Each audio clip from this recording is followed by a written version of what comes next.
Hello students, कैसे हैं? उम्मीद करता हूँ आप सभी अच्छे हैं। आप सभी को नववर्ष, सभी को 2021 जिंदगी में एक पॉजिटिव चेंज लेके आए। आप जिंदगी की नई ऊंचाइयों को छुएं और जो जिंदगी है उसमें आप कुछ ऐसा अचीव करें। सोसाइटी को, अपने परिवार को और खुद को एक नई ऊंचाइयों पर लेकर जाएं। मेरी तरफ से आप सभी को यही कामनाएं हैं। तो आपको जो भी हेल्प चाहिए मेरे से करियर में कभी भी, तो आप मुझसे मिल सकते हैं, मुझसे अपनी प्रॉब्लम शेयर कर सकते हैं। I will always help you. तो इन सभी शुभकामनाओं के साथ आज आपकी क्लास को हम स्टार्ट कर रहे हैं। ये आपका जो हमने स्टार्ट की हुई थी थ्योरी ऑफ सप्लाई, उसका लास्ट पार्ट ये होगा हमारे साथ। तो इन्हीं सभी शुभकामनाओं के साथ तो चलिए आज की हम क्लास स्टार्ट करते हैं। तो इसमें अभी तक हमने क्या है, हम इलास्टिसिटी ऑफ सप्लाई इसके अंदर हम स्टडी कर रहे थे, जिसके अंदर हमने इलास्टिसिटी ऑफ सप्लाई में इन्फिनिटी देखा था। और यहाँ पे हमारे पास क्या है, इलास्टिसिटी ऑफ सप्लाई। डी की जगह हम इसको डिनोट करते हैं किससे? एस से। इलास्टिसिटी ऑफ सप्लाई हमारे पास इन्फिनिटी था। इलास्टिसिटी ऑफ सप्लाई हमने 0 देखा था और एक हमने अभी तक देखा है इलास्टिसिटी इक्वल टू 1। तो इनकी अभी तक हम स्टडी कर चुके हैं। जो बचा हुआ पार्ट है इस चैप्टर का आपका फिनिश हो जाएगा। तो चलिए आज की क्लास हम स्टार्ट करते हैं। आज हमारे पास जो स्टार्टिंग में है वो है आपका more than unitary elasticity of supply, कि जो हमारे पास पूर्ति है उसकी इकाई से अधिक मांग क्या होती है। इसके अंदर क्या है, हमारा जो साइन आएगा वो आएगा ES ग्रेटर देन 1। यहाँ पे जो आपकी इलास्टिसिटी होगी वो आपकी ग्रेटर देन 1 होगी। इसको एक डायग्राम से समझते हैं। पहले डायग्राम हमारे पास क्या है, दो एक्सिस हमारे पास है। एक हमारे पास क्या है, O एक्सिस है, एक हमारे पास क्या है, OY एक्सिस है। O एक्सिस के ऊपर हमने क्वांटिटी को लिया है और OY एक्सिस के ऊपर हमने प्राइस को लिया है। उसके बाद हमारे पास क्या है, OR प्राइस है और क्वांटिटी हम कितनी सप्लाई कर रहे हैं, O से लेके N तक। प्राइस हमारे पास कितना है, OR। सप्लाई हम कितनी कर रहे हैं, O से लेके N तक। उसके बाद क्या होता है कि जैसे ही आपके गुड्स के प्राइस क्या हो, इंक्रीज हो, प्राइसेस आपके इंक्रीज हुए, तो आप सप्लाई कितनी कर रहे हैं, OP प्राइस के ऊपर OM क्वांटिटी। तो ये आपका क्या है, सप्लाई आपने इंक्रीज कर दी। कब? जब आपके गुड्स के प्राइस क्या हुए, इंक्रीज हुए। तो आप एक चीज़ नोटिस करेंगे कि जो आपका प्राइस में चेंज है, चेंज इन प्राइस जो है वो कम है और जो चेंज इन सप्लाई है वो आपका क्या है, ज़्यादा है। तो इसका एक तो आप डायरेक्टली भी हम इसका सॉल्यूशन देख सकते हैं। उससे पहले इसका जो सप्लाई कर्व बनेगा वो हमारे पास क्या है, SS सप्लाई कर्व है, जहाँ पर हम क्या है, दो पॉइंट्स को मिलाते हैं। Q और A पॉइंट को अगर हम मिलाएं तो हमारे पास एक सप्लाई कर्व बनता है SS। SS जो हमारे पास सप्लाई कर्व है, ये सप्लाई कर्व हमें क्या बताता है कि आपके प्राइजेज में थोड़ा सा चेंज होने पर जो सप्लाई है वो गुड्स की ज़्यादा चेंज हो जाती है।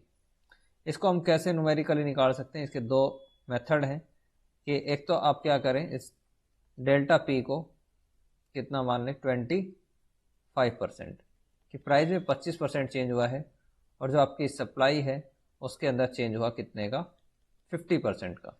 तो हम एक फॉर्मूला यूज़ करते थे कि जो आपका सप्लाई है, इलास्टिसिटी ऑफ सप्लाई, वो इक्वल है किसके, percentage change in quantity supplied upon में परसेंटेज चेंज इन प्राइस, कि प्राइस में चेंज होने से आपकी सप्लाई में कितना चेंज आता है। तो percentage change in quantity supplied हमारे पास कितना है, 50%, और परसेंटेज चेंज इन प्राइस कितना है हमारे पास, 25%। जब आप इसको कैंसिल करेंगे तो हमारे पास वैल्यू कितनी आती है 2। तो क्या हमें शो करता है कि इलास्टिसिटी हमारे पास यहाँ पे कितनी है, ग्रेटर देन 1। तो ये हमारे पास क्या आ जाएगी, इलास्टिसिटी ऑफ सप्लाई। इसको निकालने का एक और जो हमारे पास सेकंड फॉर्मूला हम यूज़ करते हैं, वो कैसे हम इसमें फाइंड कर सकते हैं वो और देख लेते हैं। कि हमारे पास क्या है कि एक हमने कल फॉर्मूला फाइंड किया था कि इलास्टिसिटी ऑफ सप्लाई इक्वल होती है किसके, P अपॉन में Q इंटू में डेल्टा Q अपॉन में डेल्टा P। ये हमने फॉर्मूला फाइंड किया था। तो इससे भी हम क्या है ज्योमेट्रिकली देख सकते हैं कि जो आपका इलास्टिसिटी ऑफ सप्लाई है वो ग्रेटर देन 1 कैसे। तो सबसे पहले हमारे पास क्या है, प्राइस है, और प्राइस इक्वल किसके हैं, OR के। OR हमारे पास प्राइस है यहाँ से यहाँ तक। दूसरा हमारे पास इस प्राइस के ऊपर हम सप्लाई कितनी कर रहे हैं, यानी कि क्वांटिटी हमारे पास कितनी है, क्वांटिटी है हमारे पास ON क्वांटिटी की हम क्या है सप्लाई कर रहे हैं। अगर आपके प्राइस क्या हो, इंक्रीज हो जाए, तो हमारे पास P1 कितना है, न्यू प्राइस हो जाता है हमारा कितना, ये हमारे पास OP हमारे पास क्या है, एक न्यू प्राइस है। उसके बाद हमारे पास न्यू क्वांटिटी कितनी है, न्यू क्वांटिटी हमारे पास Q1 है OM। तो यह चीज़ें हमारे पास क्या है दी हुई हैं। तो हमें क्या क्या चाहिए, एक तो हमें चाहिए डेल्टा Q और डेल्टा P। तो जैसा कि हमने पहले फाइंड करना सीखा था कि जो आपका डेल्टा Q होता है वो क्या होता है, डेल्टा Q1 माइनस में Q। तो इससे हम क्या निकाल सकते हैं, डेल्टा Q। तो हमारे पास क्या है, Q1 कितना है OM, माइनस में हम क्या करें, Q हमारे पास कितना है ON। तो आप जब इसको माइनस करेंगे तो ये जो हमारे पास बीच का गैप है ये हमारे पास क्या आ जाता है, डेल्टा Q। और डेल्टा Q कितना है हमारे पास, NM। तो NM के इक्वल हमारे पास क्या आ जाएगा, डेल्टा Q। उसके बाद हमारे पास क्या है, हमें चाहिए डेल्टा P। डेल्टा P हम कैसे निकालेंगे, P1 माइनस में P, और P1 हमारे पास कितना है OP, माइनस में हमारे पास क्या है P हमारे पास कितना आया था OR। तो इनके बीच का जो गैप है ये हमारे पास क्या है, डेल्टा P। और ये कितना है, ये हमारा इक्वल आता है किसके, PR के। तो हमारे पास क्या है, चारों वैल्यू आ गई किस किस की, कि हमारे पास डेल्टा P भी है, डेल्टा Q भी है, हमारे पास प्राइस भी है यानी कि P, और Q भी हमारे पास दिया हुआ है। तो चारों चीज़ें हमारे पास आ गई। तो अगर हम बात करें कि आपका जो OR है, OR जो हमारे पास ये इक्वल है, ये किसके इक्वल है, हमारा इस QN के। तो OR की जगह हम जो है QN जो है वो पुट कर सकते हैं। तो हमारे पास जो ON है, ON जो क्वांटिटी है वो किसके इक्वल होती है, ये हमारे पास इक्वल होती है किसके, RQ के। उसके बाद हमारे पास क्या है कि जो डेल्टा हमारे पास Q है, डेल्टा Q है हमारे पास NM किसके इक्वल है, ये हमारा आता है QB के इक्वल, QB के इक्वल हमारे पास ये दिया हुआ है। उसके बाद हमारे पास क्या है, डेल्टा P की वैल्यू जो हमने निकाली थी वो निकाली थी कितनी, PR। तो PR हमारे पास किसके इक्वल आता है, PR आपका इक्वल होता है AB के। कि ये जो आपके पास PR है ये इक्वल है किसके, इस A और B के इक्वल है। तो हम इनको पुट कर सकते हैं। तो अब क्या है, हमें जिस चीज़ की नीड है हम उसको एज इट इज़ पुट करके देख लेते हैं। सबसे पहले हमारे पास बात करते हैं, हमारे पास वैल्यू किसकी है, P की। तो P की जगह हम क्या पुट कर सकते हैं, OR। P इक्वल है हमारा OR के, Q हमारे पास इक्वल है किसके, ON के। उसके बाद हमारे पास क्या है, डेल्टा P था, और डेल्टा P हमारे पास किसके इक्वल है, PR के, जो कि इक्वल है किसके, AB के। और एक हमारे पास क्या है डेल्टा क्यू। डेल्टा क्यू हमारा किसके इक्वल था, एन एम के, जो कि इक्वल है किसके, क्यू बी के। तो ये सारी हमारे पास वैल्यू आ गई। इन सभी वैल्यूज़ को हम क्या कर सकते हैं, पुट कर सकते हैं इस फॉर्मूले के अंदर। तो सबसे पहले हमारे पास क्या है, हम एक बार इन फॉर्मूलेज में पुट कर लेते हैं कि सबसे पहले हमारे पास क्या है, पी की जगह हम क्या पुट करें, ओ आर।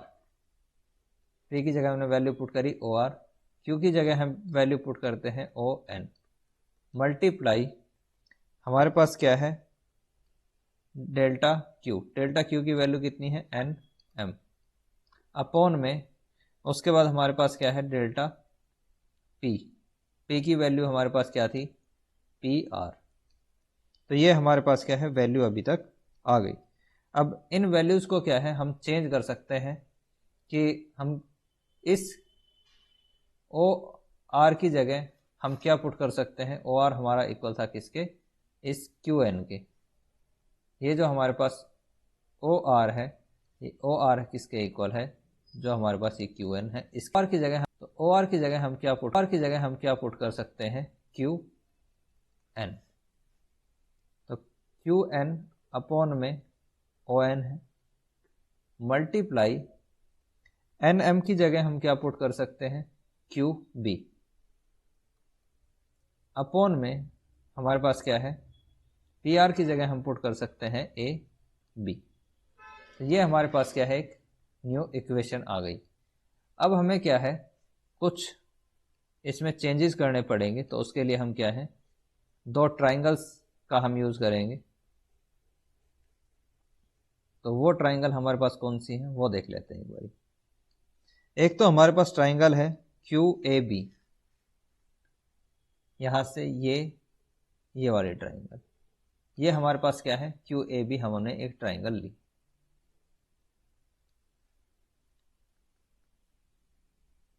क्यू ए और बी, ये हमारे पास एक ट्राइंगल है। उसके बाद हमारे पास एक और ट्राइंगल हम लेते हैं क्यू आर एस, ये वाली ट्राइंगल।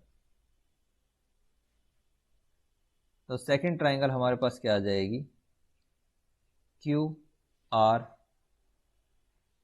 और एस। ये हमारे पास क्या है दो ट्राइंगल है। तो अब क्या करेंगे हम कि हमारे पास जो क्यू बी है वो क्यू बी किसके इक्वल आता है, हमारे पास क्यू आर के। क्यू बी जो हमारे पास ये क्यू बी है ये इक्वल है किसके, इस क्यू आर के। क्यों, क्योंकि ये जो दोनों ट्राइंगल हमने ली हैं ये ट्राइंगल है हमारी सिमिलर ट्राइंगल।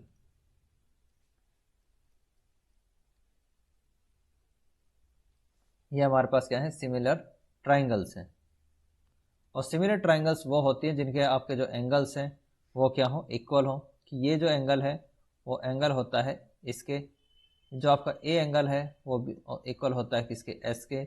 और जो आर एंगल है वो आपका इक्वल होता है किसके, बी के।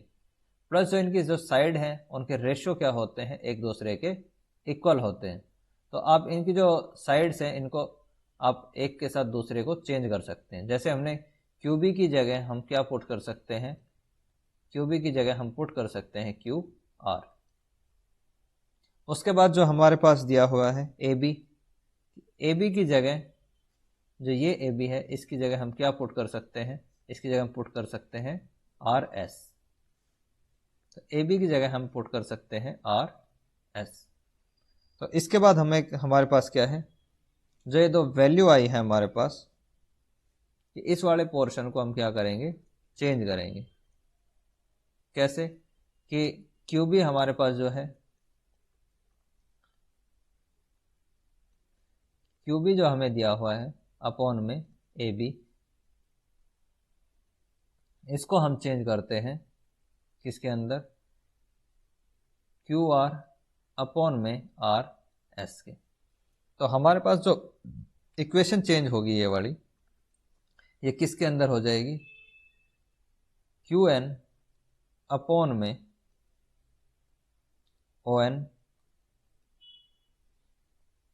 मल्टीप्लाई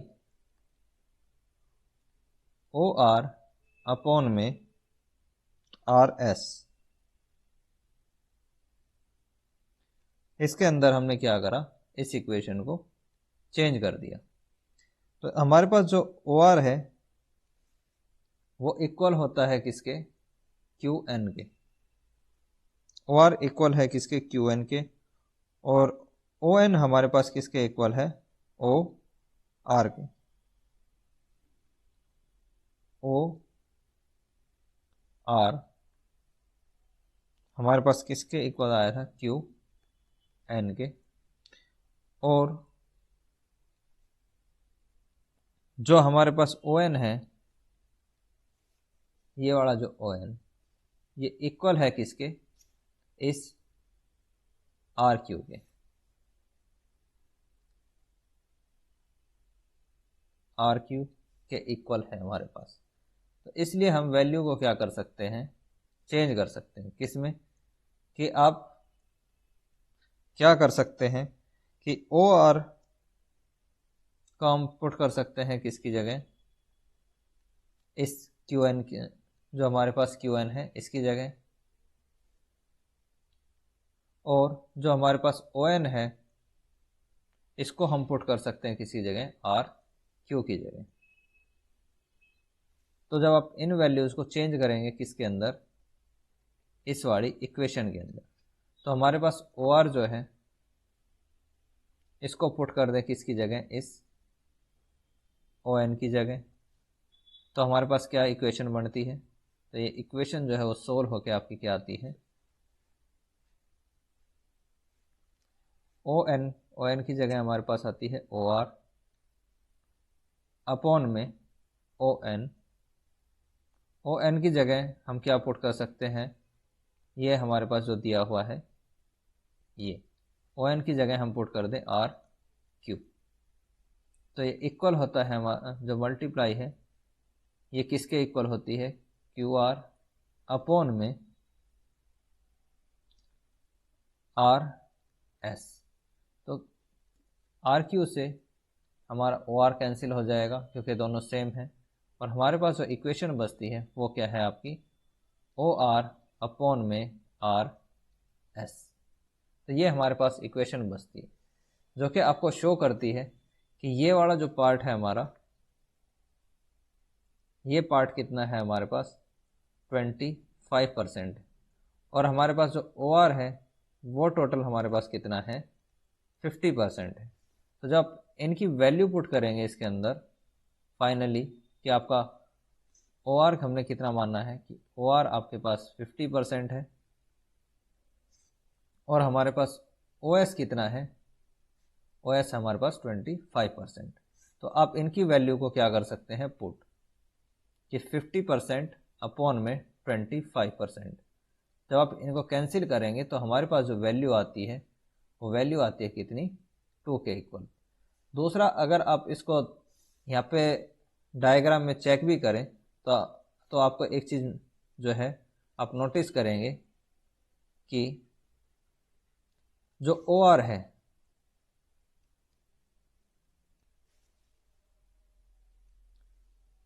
आप एक चीज़ नोटिस करेंगे कि जो आपके पास क्या दिया हुआ है, ओ आर ग्रेटर देन है किससे, ओ एस से। तो आप डायरेक्टली भी ये चीज़ देख सकते हैं कि ये क्या है, ग्रेटर देन है किससे, ओ आर से। तो यहाँ पे भी आपको पता लग जाएगा कि जो यहाँ पे इलास्टिसिटी है सप्लाई की वो क्या है, ग्रेटर देन 1 है। तो डायरेक्ट भी आप देख सकते हैं। अगर आपको वैल्यू पुट करके देखनी है तो आप वैल्यू पुट करके भी इनकी देख सकते हैं। सेकंड आता है हमारे पास less than unitary elastic. Less than unitary elastic के केस में भी हम क्या है, पहले डायग्राम से देखते हैं।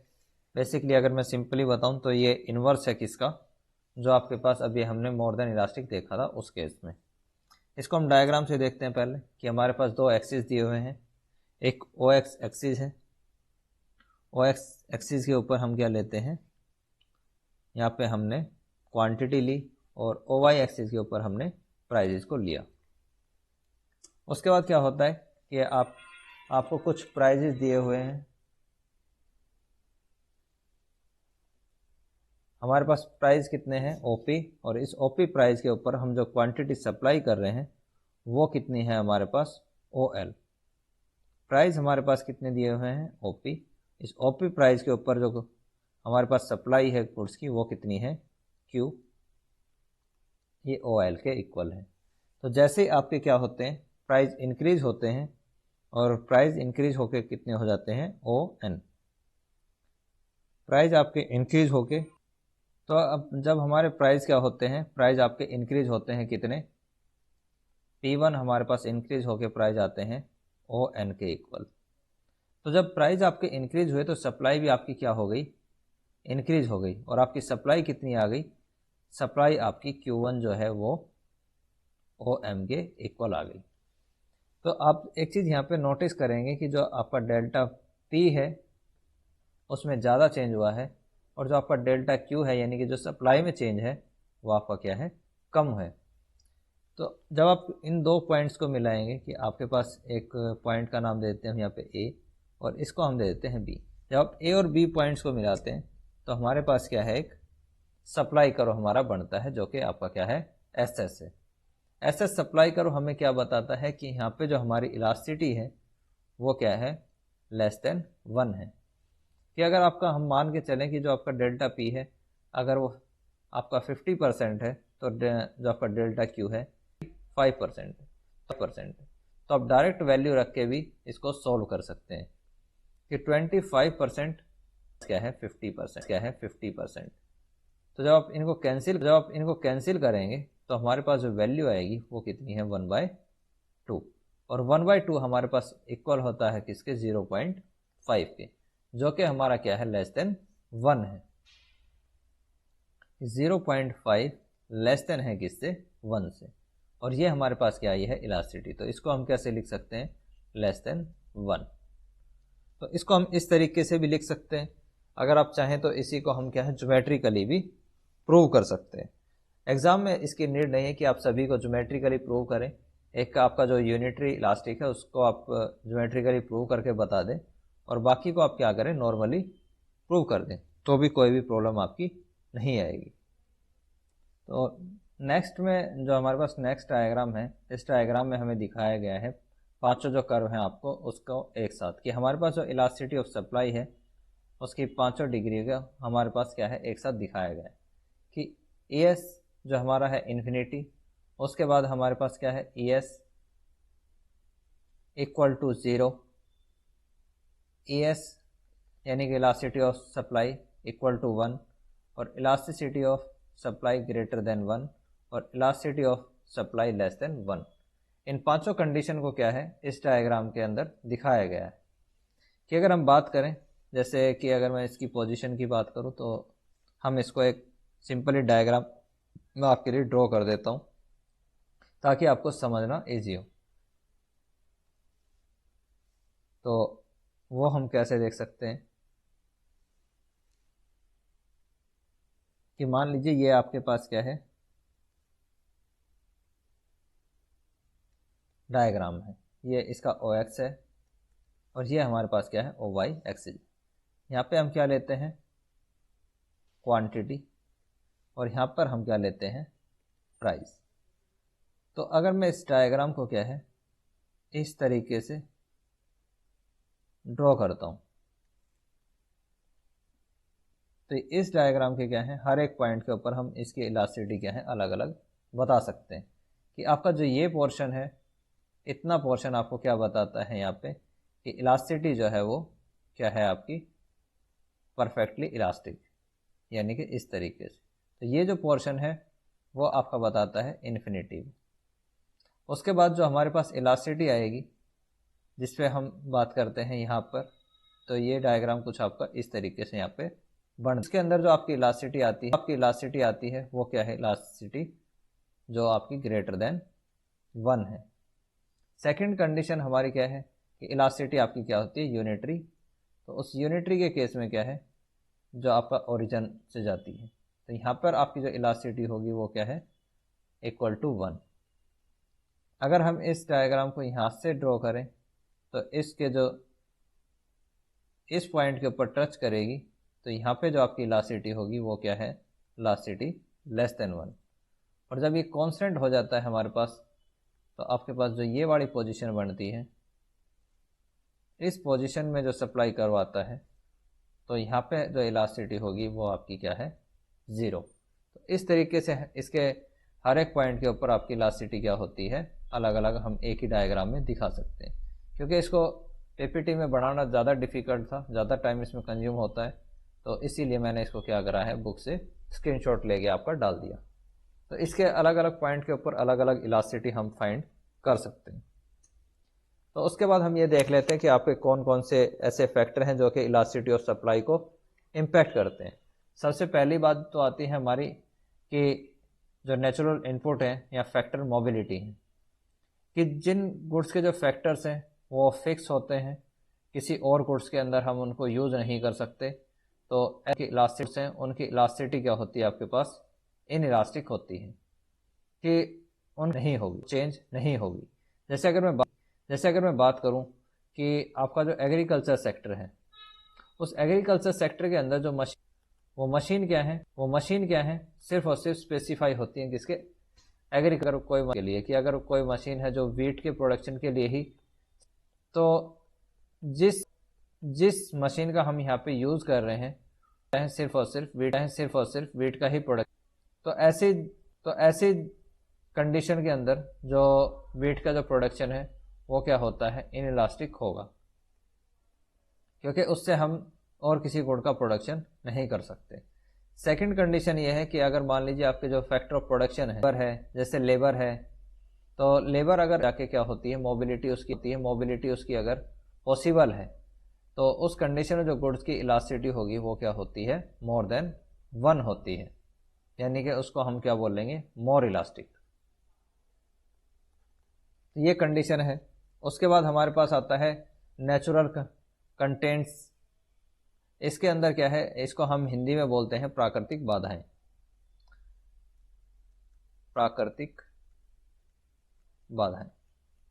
कि ऐसी कंडीशन जिसके अंदर जो है नेचुरल जो फैक्टर्स हैं वो इन्फ्लुएंस करते हैं, और जिसके कारण क्या है, आपकी जो गुड्स है उसका ज़्यादा प्रोडक्शन नहीं किया जा सकता। तो जैसे अगर मान लीजिए अगर आपको ज़्यादा प्रोडक्शन करना है किसका, प्लाईवुड का, तो उसके लिए हमें क्या चाहिए, टीक, एक वुड होती है, एक लकड़ी होती है, तो उसका प्रोडक्शन जो है हमें ज़्यादा करना पड़ेगा। और उसमें क्या लगता है, एक अच्छा टाइम जो है वो ज़्यादा लंबा टाइम पीरियड लगता है।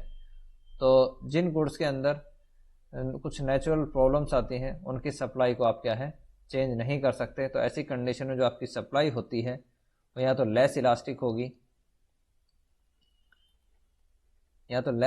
होगी, या फिर जो आपकी परफेक्टली इन इलास्टिक यहाँ पे होती है। तो ये 2 कंडीशन इसके अंदर होती हैं।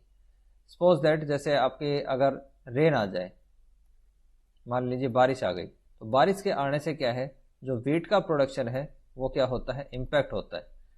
तो अगर इस कंडीशन में क्या है, चाहे आपके प्राइस बढ़े या प्राइस आपके कम हो, जो वीट की जो सप्लाई है उसको ना तो कम किया जा सकता है और ना ही ज़्यादा किया जा सकता है।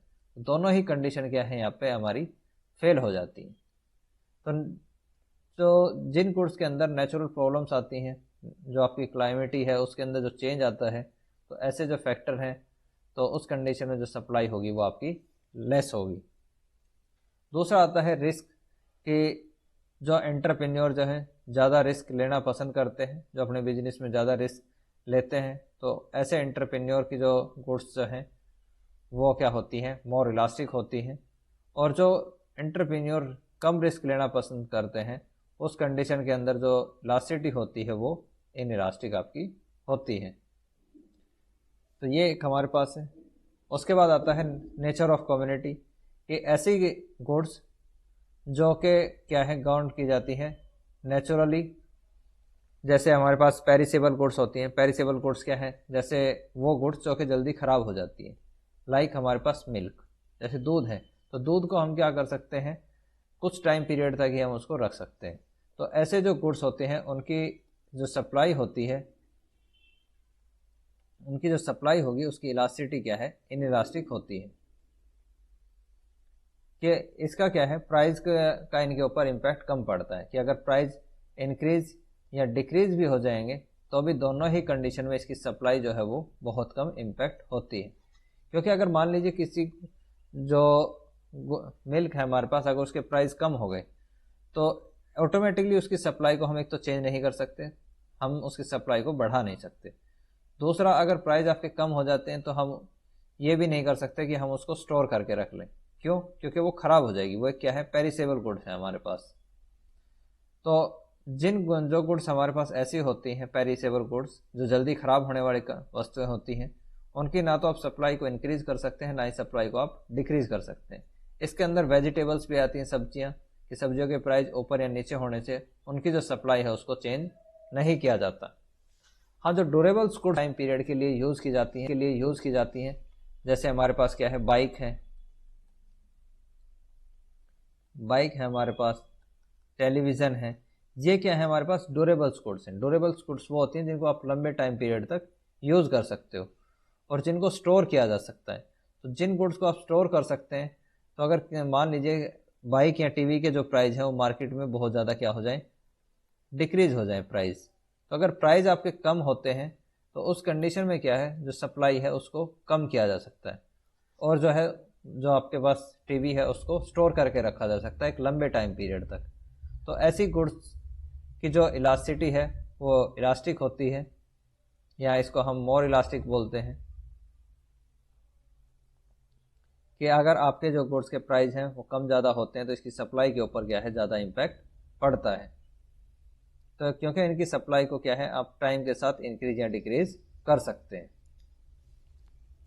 दूसरा हमारे पास आता है कॉस्ट ऑफ प्रोडक्शन, कि जिन गुड्स की जो है कॉस्ट ऑफ प्रोडक्शन वो जो है कंटिन्यूसली बढ़ रही है, तो उस कंडीशन के अंदर हम क्या करते हैं, उसकी सप्लाई को कम कर देते हैं। तो ऐसी गुड्स की जो सप्लाई होती है वो इनइलास्टिक होती है, कि अगर मान लीजिए आपके पास कॉस्ट जो है वो इंक्रीज हो रही है, तो अगर गुड्स के जो प्राइस हैं वो भी इंक्रीज हों तो उस कंडीशन में क्या है, प्रोड्यूसर कम ही सप्लाई करना पसंद करता है। क्यों? क्योंकि प्राइस बढ़ने के साथ साथ जो है वो कॉस्ट भी बढ़ रही होती है। तो ऐसी कंडीशन के अंदर जो सप्लाई है उसको कम ही किया जाता है। तो ऐसे जो गुड्स हैं जिनकी कॉस्ट बढ़ रही है, तो उस केस में जो आपकी इलास्टिसिटी होती है सप्लाई की, वो क्या होती है, इनइलास्टिक होती है। दूसरा, जिन गुड्स के जो प्राइस हैं, जिन गुड्स की जो कॉस्ट है वो क्या हो, आपके टाइम के साथ कम हो, कि प्राइस बढ़ जाए और कॉस्ट जो आपकी कम हो और प्राइस आपके इंक्रीज हो, तो ऐसे गुड्स के जो सप्लाई है उसकी इलास्टिसिटी क्या होती है, इलास्टिक होती है। क्यों? क्योंकि जैसे आपकी कॉस्ट कम होती है तो प्रॉफिट हमारे क्या होंगे, इंक्रीज होंगे। तो ऐसी कंडीशन के अंदर क्या है, गुड्स की ज़्यादा सप्लाई मार्केट के अंदर की जाती है। सेकंड आता है हमारे पास इसके अंदर टाइम पीरियड। टाइम पीरियड एक क्या है, मोस्ट इंपॉर्टेंट फैक्टर है सप्लाई के अंदर, कि इसके अंदर हम 3 टाइप के टाइम पीरियड पढ़ते हैं, वेरी शॉर्ट पीरियड और एक हमारे पास होता है लॉन्ग पीरियड। शॉर्ट पीरियड के अंदर क्या है, जो गुड्स होते हैं उसकी इलास्टिसिटी क्या है, परफेक्टली इनइलास्टिक होती है। कि ये एक ऐसा टाइम पीरियड होता है कि मान लीजिए आपका क्या है, 1 दिन से 30 दिन के आसपास हम इसको टाइम पीरियड मान लेते हैं। तो अगर मान लीजिए आपको बोला जाए कि अभी आपकी जो प्रोडक्शन कैपेसिटी है, मान लेते हैं कोई ए फर्म है जो कि आपका क्या है 1 मंथ के अंदर प्रोडक्शन कर सकती है 300 यूनिट गुड्स का, और आपको ये बोला जाए कि मुझे नेक्स्ट मंथ जो है वो 3000 यूनिट का प्रोडक्शन चाहिए, यानी कि आपको नेक्स्ट मंथ बोला जाता है कि जो अगले 1 महीने में मुझे इसकी 3000 यूनिट का प्रोडक्शन चाहिए। तो टाइम पीरियड आपके पास क्या है, बहुत कम है। तो इसके अंदर क्या है, 300 से 3000 जो यूनिट है उनका प्रोडक्शन नहीं किया जा सकता। तो ऐसी कंडीशन में जो गुड्स होते हैं उसकी इलास्टिसिटी क्या होगी, परफेक्टली इनइलास्टिक होती है। क्योंकि फर्म के लिए इतने कम टाइम पीरियड में इतना बड़ा प्रोडक्शन करना है जो है वो पॉसिबल नहीं होता। तो चाहे ऐसी कंडीशन में आपके प्राइजेस क्या हो, इंक्रीज हो या प्राइस आपके डिक्रीज हो, तो जो गुड्स की जो सप्लाई है वो क्या रहती है, कांस्टेंट यहाँ पर रहेगी। सेकंड जो पोजीशन है हमारी, सेकंड पोजीशन हमें क्या बताती है कि अगर आपके जो गुड्स हैं उसके वो क्या है, शॉर्ट टर्म पीरियड के लिए। तो शॉर्ट टर्म पीरियड के अंदर क्या है, प्रोडक्शन जो कैपेसिटी है किसी फर्म की, उसको एक टाइम पीरियड तक कम किया जा सकता है या इंक्रीज किया जा सकता है। कि अगर आपके पास ए फर्म है और आपके पास जो टाइम है वो 1 ईयर के आसपास हमारे पास टाइम पीरियड हम इसके अंदर लेते हैं कि 1 ईयर का अगर आपके पास टाइम पीरियड है तो इसके अंदर आप क्या है प्रोडक्शन की कुछ कैपेसिटी को चेंज कर सकते हैं। कि अगर आप ए फर्म की अगर हम बात करें कि ए फर्म हमारे पास है जो कि आपकी क्या है 300 यूनिट का प्रोडक्शन कर सकती है, और कोई यहाँ पे आपके पास बायर आता है जो बोलता है कि उसे अगले 1 साल में नेक्स्ट 1 ईयर के अंदर जो है कितनी यूनिट चाहिए, 3000 यूनिट जो है वो चाहिए। तो ऐसी कंडीशन के अंदर जो है वो फर्म अपना क्या है प्रोडक्शन कैपेसिटी को इंक्रीज कर सकती है, क्योंकि उसके पास टाइम पीरियड कितना है, लगभग 1 साल का। तो इसके अंदर फर्म क्या है न्यू लेबर को लगा सकती है, जो उसकी कुछ छोटी मोटी जो कैपिटल है, मशीनें हैं छोटी मोटी, उनमें वो क्या कर सकती है, चेंज कर सकती है। तो जो ऐसे गुड हैं जिसके अंदर टाइम पीरियड जो है वो आपका शॉर्ट रन हो, तो वहाँ पे जो गुड्स की इलास्टिसिटी होती है वो आपकी क्या होगी, मोर इलास्टिक होगी। तीसरा है आपका long term period. Long term period तो एक ऐसी कंडीशन होती है जहाँ पे आप जो फर्म का पूरा स्ट्रक्चर चेंज कर सकते हैं। आप एक स्मॉल फर्म से एक जो आपका स्मॉल फर्म है उसकी जगह आप क्या कर सकते हैं, एक लार्ज फर्म आप लगा सकते हैं। इसके अंदर क्या है न्यू प्लांट्स आप लगा सकते हैं, नया ऑफिस आप तैयार कर सकते हैं, न्यू मशीन आप लगा सकते हैं। तो जब ऐसी चीज़ें आप लगा सकते हैं तो उस कंडीशन में क्या है आप चाहे जितना भी प्रोडक्शन लेवल को बढ़ा सकते हैं। यहाँ पे आप जो टाइम पीरियड मान के चलते हैं वो मान के चलते हैं 5 से 30 साल या जितने भी ईयर क्या है हम यहाँ पे ले सकते हैं। तो ऐसी कंडीशन के अंदर क्या है सारी चीज़ों को चेंज किया सकता है।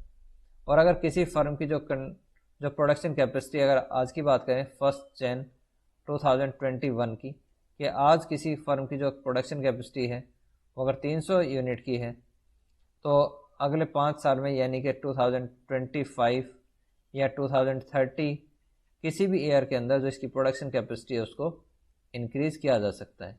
अगर किसी फर्म की प्रोडक्शन कैपेसिटी को एक लंबे टाइम पीरियड के अंदर इंक्रीज़ किया जा सकता है तो जिस गुड का प्रोडक्शन करेगी उसकी इलास्टिसिटी क्या होगी, मोर इलास्टिक होगी। उसके बाद टेक्नोलॉजी की बात करें कि जिन गुड्स के अंदर टेक्नोलॉजी जो है वो कॉम्प्लेक्स होती है यानी जटिल जो है वो टेक्नोलॉजी यूज़ की जाती है, प्लस इसके अंदर अगर हमें बड़ी मशीनों की ज़रूरत होती है तो ऐसी जो गुड्स हैं उसकी इलास्टिसिटी क्या है, इन इलास्टिक होती है। क्यों? क्योंकि यहाँ पे जो इन्वेस्टमेंट किया करने की ज़रूरत होती है उसमें एक लार्ज स्केल का जो इन्वेस्टमेंट है उसकी नीड होती है। तो कोशिश की जाती है कि ऐसे गुड्स की जो सप्लाई होगी वो इस कंडीशन में इनइलास्टिक होगी। क्यों? क्योंकि जब इतनी बड़ा इन्वेस्टमेंट करने की बात आती है तो हर एक प्रोड्यूसर को क्या है एक टाइम पीरियड लगता है उस इन्वेस्टमेंट को करने में। तो यहाँ पे जो आपकी इलास्टिसिटी होती है वो आपकी क्या होती है, इनइलास्टिक होगी। और उसके बाद अगर मान लीजिए कुछ ऐसे आपके पास गुड्स हैं जिनकी टेक्नोलॉजी जो है सिंपल है और जो आपका सिंपल टेक्नोलॉजी है जिसको इजीली क्या हम चेंज कर सकते हैं, और जिसके अंदर जो इन्वेस्टमेंट है वो भी क्या चाहिए, कम चाहिए। तो अगर कम इन्वेस्टमेंट आपको चाहिए तो आप क्या कर सकते हैं, प्रोडक्शन जो आपकी कैपेसिटी है उसको चेंज किया जा सकता है। कि जो फर्म पहले आपकी 300 यूनिट का प्रोडक्शन कर रही थी, कुछ टेक्नोलॉजी जो है स्मॉल टेक्नोलॉजी हम यूज़ कर रहे हैं, तो वो क्या है अपनी टेक्नोलॉजी को चेंज करके इस प्रोडक्शन कैपेसिटी को इंक्रीज़ कर सकती है। कि पहले 300 यूनिट का वो क्या कर रही थी, प्रोडक्शन कर रही थी, और अब इस 300 यूनिट के प्रोडक्शन को इंक्रीज़ करके कितना कर सकती है, 1000 यूनिट। तो ऐसी जो फर्म होती है जिन जो इस टाइप की टेक्नोलॉजी को यूज़ करते हैं उनकी जो इलास्टिसिटी होती है वो होती है आपकी इलास्टिक।